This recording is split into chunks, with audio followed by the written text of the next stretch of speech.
on a beach on the island of Koh on Monday this week.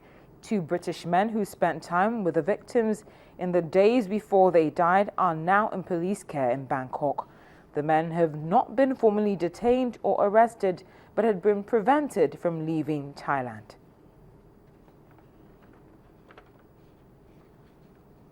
Now, after weeks of fighting between Hamas and Israel, Israeli and Palestinian officials have now agreed to allow building materials into the Gaza Strip for reconstruction.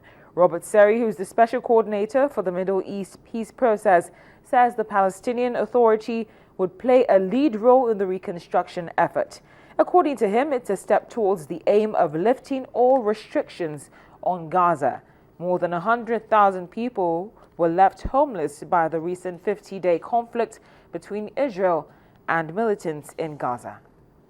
I was happy to announce to the Council that the United Nations has reached agreement with the Palestinian Authority in Ramallah and with the Israeli government on a new temporary reconstruction mechanism, which, if implemented in good faith by all these 3 parties, should enable us to start as soon as possible the so much needed recovery and reconstruction in Gaza.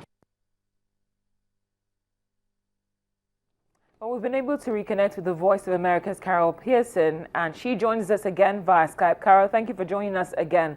Well, before we lost the audio, I was asking you about, the U.S. Congress, which is also taking up Ebola this week, and I was asking you to share with us about the hearings that are holding in Capitol Hill. Well, Cynthia, they are looking at both the scope of the disease, how far it's spread, the vaccines that are in the works, the treatments that are in the works, and what needs to be done to actually contain it, and whether or not it could mutate to become airborne. Dr. Anthony Fauci from the National Institutes of Health said that it would be extremely unlikely, even as people catch Ebola and transmit it to another person and the virus mutates, it would be highly unlikely that it could become airborne.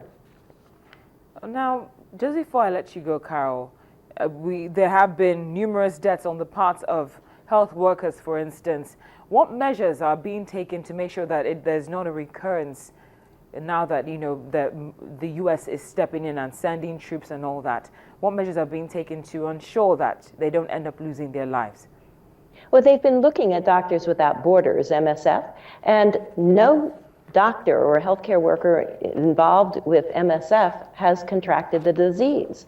So they are providing very good care and also taking very good care of themselves, disinfecting themselves thoroughly before they take off their protective equipment. So that is a good model, and they also want to have people who are making sure that any healthcare worker puts on the protective equipment correctly and also takes it off correctly, because if you're not infected when you put it on, you will be if you don't take it off correctly. Well, Carol, thank you so much for joining us on The World Today. We appreciate your time. I've been speaking with the Voice of America's Carol Pearson, and she is the health correspondent. She's been telling us about measures being taken by the United States to help to curb the spread of the Ebola virus disease. Well, we'll take another break now on The World Today, and when we come back, there's property of Nelson Mandela, which goes on auction. Welcome back. You're still watching The World Today on Channels Television. Now, the shooting of an unarmed black teenager by a white police officer in Ferguson, Missouri last month touched off days of unrest and racial tension in the suburb outside of St. Louis. The incident also highlighted the problem of racial animosity between police and Ferguson's African-American community. Now, some African-Americans, parents and social workers are talking to young people about how to act when they're stopped by police. African Americans in Ferguson have long complained about racial bias in policing and how officers abuse their authority by disproportionately targeting them for stops and searches. Many residents worry their children will have a bad encounter with police. I just tell the youngsters to be careful, man. If the police come to y'all and say something to y'all, then do what they say. Tensions flared between the predominantly black community and the police following the shooting to death of an unarmed teenager, Michael Brown, by white police officer Darren Wilson. Social worker Ivy Hilton says more needs to be done to stop deadly confrontations between police and black residents. They're just starting to shoot and kill, and it is alarming. It is very alarming, and I think that it is a new shift in how we are being seen and how we are being treated, and we better pay attention so that we can get that shift back, bring some order and some harmony back. A 2011 report by the U.S. Justice Department says police stopped and arrested black drivers nationwide nearly twice as often as white motorists. The study also suggests black drivers were nearly 3 times as likely as white drivers to be searched and almost 3 times more likely to be arrested than whites for minor, non-violent offenses. Some young African Americans don't trust law enforcement officers. Black youth are angry, they're upset about the blatant disregard of our life and our value. I want everyone in here to realize that no matter what your challenge is, you can overcome it. Rudy Davis is a Washington, D.C. radio personality who mentors young African Americans. He says they don't often think about the consequences of their actions when stopped by police. We don't know that just saying yes or just stopping in our actions, whatever it is that we're doing to just stop, could help you. Some African American parents are having conversations with their children about avoiding conflicts with the police. I talk with young people all the time about what we call street law, being able to understand your rights, being able to know exactly what to do if a police officer comes to you. Edward Tate, who counsels young people, believes education is key to changing their behavior when encountering police officers. We have to re-educate our people into the true knowledge of themselves as it relates to their essence, their culture, their background. So that may instill a sense of pride, positive pride, and a sense of dignity to the point where it will allow us to regulate our behavior as self-respecting people. Ferguson's police chief says the department is committed to earning back the trust of residents. Well, in other news, Nelson Mandela might be gone, but he's not forgotten. The freedom torch used during a historic ceremony back in 1994 to symbolize the end of apartheid in South Africa is now up for auction this week in the United States.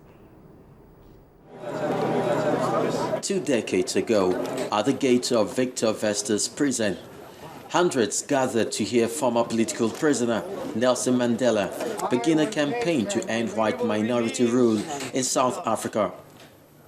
In his right hand, the anti-apartheid icon held a special torch that symbolized the quest for freedom.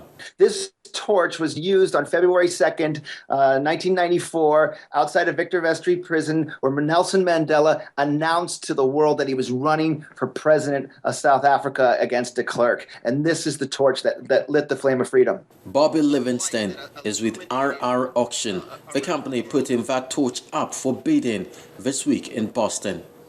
As a token of appreciation and unity, Mr. Mandela gave it to a man named James David Sampson, a white worker who helped assemble the platforms and staging for that particular rally. Sampson kept the torch until he died 7 years ago. When I saw it, it was stunning because the charcoal remnants of the flame from that day are still in there, and they're loose, but you can smell it. It's like you can still smell this torch and the fire that it started. RR Auction used photographic and video evidence and interviewed several eyewitnesses to confirm this was the actual torch. One of those interviewed was former Robben Island prisoner, now political leader, Monsieur Lekota, known then as Terror Lekota. And the reason we reached out to him, because there's right next to Mandela on the stage is the young Terror Lekota, an eyewitness to this incredible event. Lekota was one of the many around the world who paid tribute to the President Mandela when he passed away in December of last year. He wrote these words to RR Auction about the torch. I feel in my hand today, after all the years that have passed, the weight of the torch of freedom and the added responsibility it gave me in carrying it that day after being in the grip of the inimitable Nelson Mandela. This is the torch that lit the flame. Livingston Arts, the Sampson family members say they would like the symbolic piece to be curated or go to a museum. Bidding for the 53-centimeter metal torch would start at $50,000. Well, finally, on the world today, weeks after a devastating Israeli military offensive on the Gaza Strip, animals in the Gaza city are still coping with the distress they suffered during the days of war. Scores of animals at Gaza Zoo, Bizan City Park in Beit Lahia were killed or injured after being caught in the crossfire. Zoo worker Khalil Al-Hassi said the animals that survived, including a lion and lioness, were trapped in their cages, hungry and traumatized for 7 weeks.